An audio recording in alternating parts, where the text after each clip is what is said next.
ഹിമവദ് ഗോപാലസ്വാമി ക്ഷേത്രത്തിലേക്കുള്ള യാത്രയിൽ കണ്ട ആ ഗുണ്ടൽപേട്ടിലുള്ള ആ കുന്നിനെ കുറിച്ചുള്ള ഒരു ചെറു വിവരണമാണ്.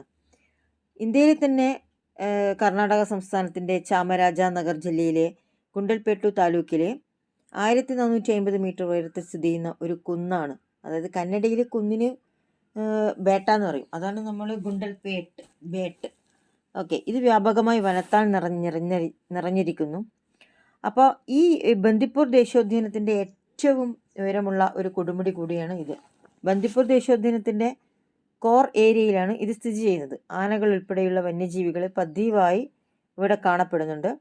വർഷം മുഴുവനും ഇടതൂർന്ന മൂടൽ മഞ്ഞ് കുന്നുകളെ മൂടുകയും ചെയ്യുന്നുണ്ട്. അതിനാൽ കന്നഡ ഭാഷയിൽ ഹിമവദ് എന്നാൽ പ്രിഫിക്സ് ലഭിക്കുന്നു. അപ്പോൾ ഗോപാലസ്വാമി ക്ഷേത്രം, അതായത് ഗോപാലസ്വാമി സാക്ഷാൽ കൃഷ്ണൻ ഹിമവദ് ഗോപാലസ്വാമി ബേട്ട എന്ന പൂർണ്ണനാമം നമുക്ക് നൽകുകയാണ് ചെയ്യുന്നത്.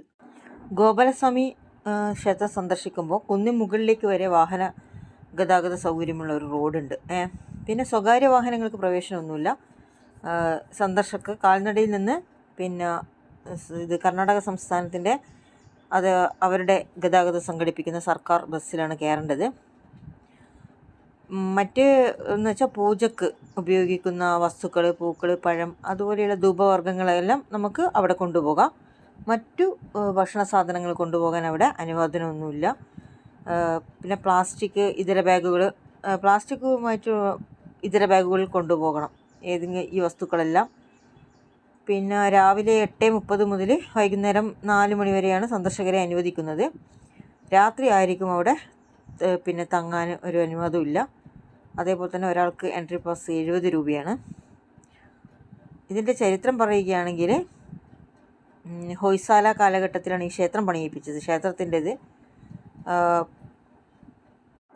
ബന്ദിപ്പൂർ ദേശീയോദ്യാനത്തിൻ്റെ ഭാഗമായതിനാൽ ഈ കുന്നുകളിൽ കാട്ടാനകൾ പതിവായി മേയുന്നുണ്ട്. ചുറ്റുമുള്ള കുന്നുകളുടെയും താഴ്വരകളുടെയും കാഴ്ചകൾ ഈ സ്ഥലം പേരുകെട്ടതാണ്. അതുപോലെ തന്നെ സന്ദർശകർക്ക് സൂര്യോദയം, സൂര്യാസ്തമയം എല്ലാം കാണാൻ കഴിയും. മറ്റൊരു പ്രത്യേകത, ഈ കുന്നിൻ മുകളിലൂടെ അവിടെ കർണാടക സർക്കാരിൻ്റെ KSRTC ബസ്സിൽ യാത്ര ചെയ്യുമ്പോൾ ആ സൈഡ് ഗ്ലാസ്സിലൂടെ നോക്കുമ്പോൾ താഴെ ചെണ്ടുമല്ലിയും അതുപോലെ തന്നെ സൂര്യകാന്തി പൂക്കളുടെയും ഒരു കുന്നിൻ ചെരുവിൽ താഴ്വാരം തന്നെ നമുക്ക് മനോഹരമായിട്ട് കാണാൻ പറ്റും. അത് തന്നെ വളരെ വളരെ ആകർഷണമായിരുന്നു. എത്ര കണ്ടാലും മതിവരാത്ത കാഴ്ചകളാണ് ഇവിടെ ഈ കുന്നിൻ മുകളിലേക്ക് കയറും